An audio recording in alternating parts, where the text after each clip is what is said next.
Bonjour Elisa, tu es sur le stand Plastic Attack. Peux-tu nous expliquer le concept de Plastic Attack, s'il te plaît?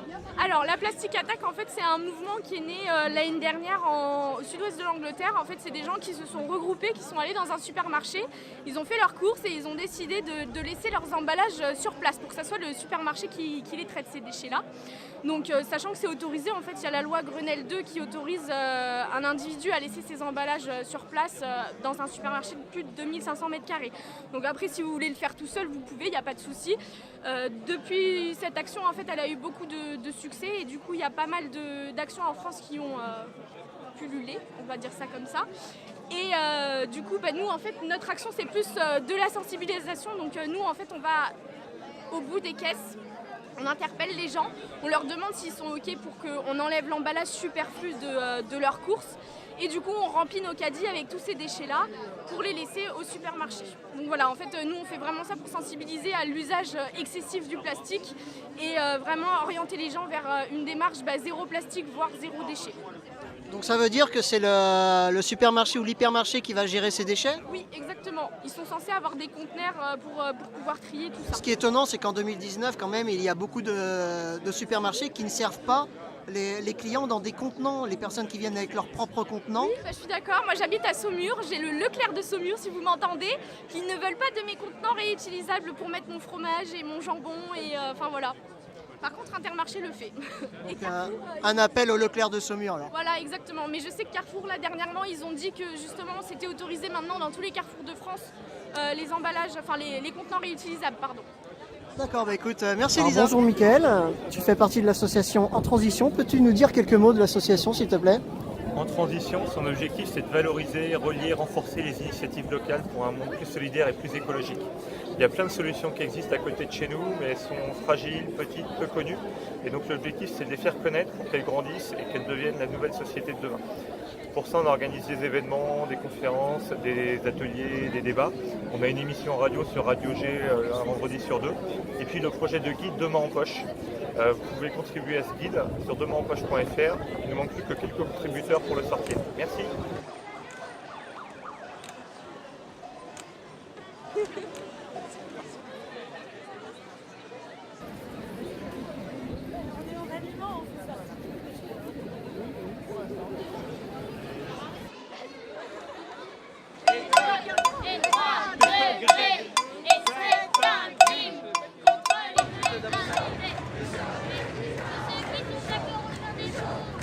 Arrêtez, relevez, arrêtez.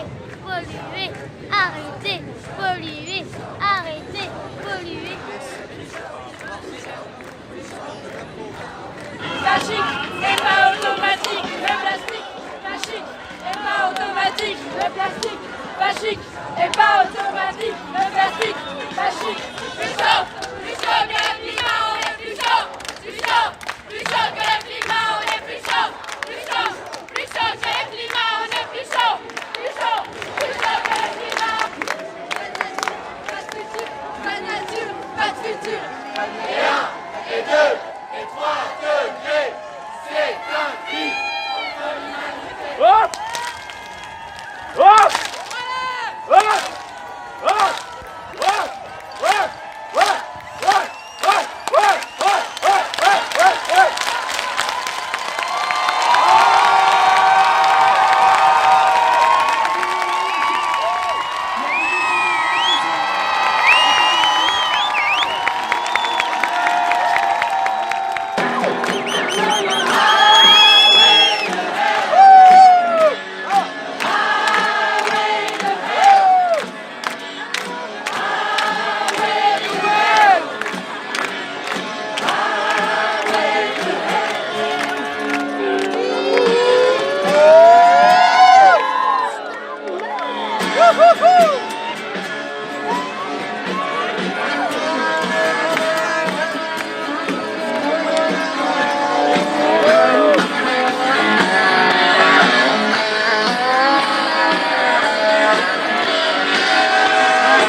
Je suis avec Mimi Rose, je ne la présente plus, chanteur angevine.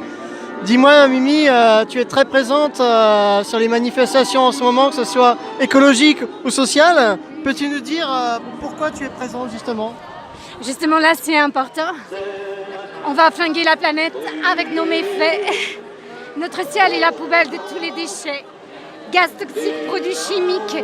Même quand on a des frics, jamais on ne recycle. On veut de la production, de la rentabilité. Faire rentrer du pognon, il faut tout monnayer. Des puits de pétrole, des centrales nucléaires. On brûlera tant qu'on peut jusqu'à nous couper l'air.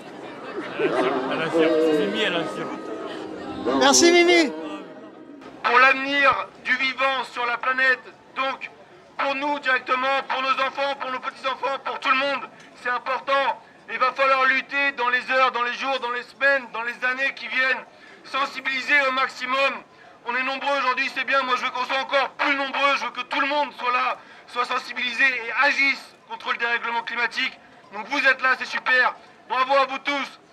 Et autant que possible, essayez de continuer de sensibiliser autour de vous et de faire passer ce message d'urgence climatique qui existe actuellement sur la planète Terre. Merci, bravo à tous et au plaisir d'agir et d'agir avec vous.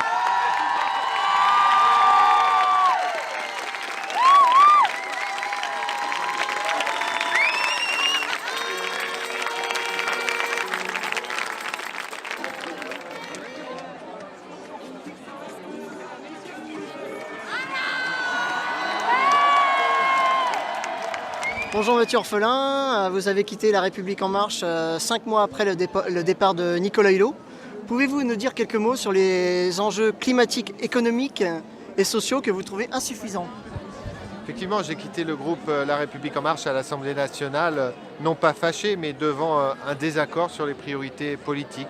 Il faut faire beaucoup plus pour relever le défi climatique. Les scientifiques nous disent au niveau mondial, diviser par 2 les émissions d'ici 2030, il nous reste 11 ans pour agir et donc il faut faire beaucoup plus dès maintenant, réorienter toutes les politiques énergétiques, économiques, sociales, agricoles. Il faut vraiment qu'on puisse changer en profondeur les choses et donc avoir des nouvelles priorités pour les politiques. Et je crois qu'on est au début aujourd'hui d'une prise de conscience majeure, bien sûr des citoyens qui sont en avance, mais aussi j'espère de la classe politique qui va enfin vouloir accélérer l'action et la lutte contre les dérèglements climatiques. Et pensez-vous que les marches comme aujourd'hui peuvent accélérer les choses? Bien sûr, parce qu'il faut une pression des citoyens sur les politiques. Beaucoup de politiques sont encore en retard sur ces sujets-là. Bien sûr, dans les discours, dans les consciences, on a ces sujets de climat, de biodiversité qui sont de plus en plus pris en compte, mais ça ne suit pas toujours dans les actes. Et en tout cas, il n'y a pas cette transition écologique en grand, on ne la voit pas aujourd'hui dans l'offre politique des grands partis. Il faut que ça puisse changer. Il faut vraiment qu'on puisse voir cette transition écologique en grand et qu'on en tire donc des conséquences sur les politiques qui sont mises en œuvre. Donc les politiques ne feront pas tout seuls, ils ont besoin de la pression citoyenne et des marches positives, des marches pacifiques, des marches mobilisatrices comme celle d'aujourd'hui dans toutes les villes de France. On est à Angers aujourd'hui, mais à Paris aussi la mobilisation exceptionnelle dans des centaines de villes. Il y a eu hier la mobilisation des jeunes, là aussi une énergie folle, plus d'1 million de jeunes qui ont marché autour du monde pour dire aux politiques bougez-vous, bougez-vous sur le climat, ça ne peut qu'être utile.